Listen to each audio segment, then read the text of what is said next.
छोटी सी स्टोरी है, प्लीज पूरी सुनना, अच्छी लगे शेयर जरूर करना।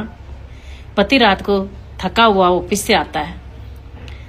घर में आते ही पत्नी ने उससे झगड़ना शुरू कर दिया। पति ने कहा मुझे खाना तो दे दो, भूख लगी है। पत्नी ने कहा खुद ले लो, मैं सोने जा रही हूँ, मुझे नींद आ रही है। पत्नी लड़ती रही, पति सुनता रहा, चुपचाप सुन लिया। जैसे ही सुबह उठकर नाश्ते के लिए बोला, मुझे नाश्ता तो दे दो। पत्नी ने कहा बाहर खा लेना, मेरे से नहीं बनता है। और पति भूखा प्यासा कुछ बिना टिफिन लिए ही ऑफिस के लिए निकल गया।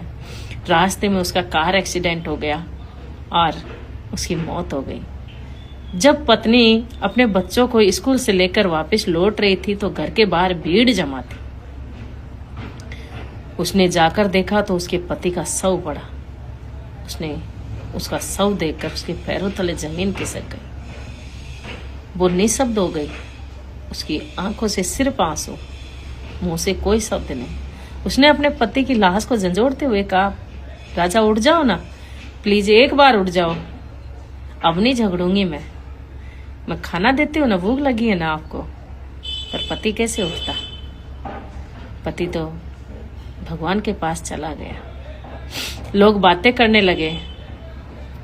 अब पति के जाने के बाद वो पूरी तरह टूट गई और लोगों ने रंग दिखाना शुरू किया, रिश्तों ने रंग दिखाना शुरू किया।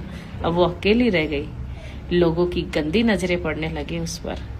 अब तो ससुराल वालों ने उसे उस घर से भी निकाल दिया।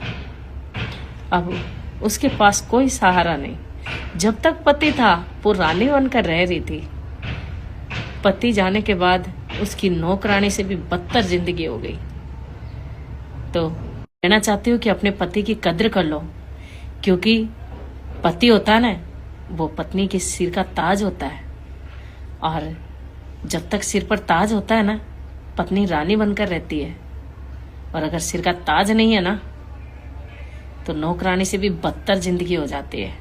जैसा भी है, अपने पति से मत लड़ो, मत झगड़ो, अपने पति से प्यार करो, वही है तुम्हारी जिंदगी। अगर स्टोरी अच्छी लगी हो तो शेयर जरूर कर देना।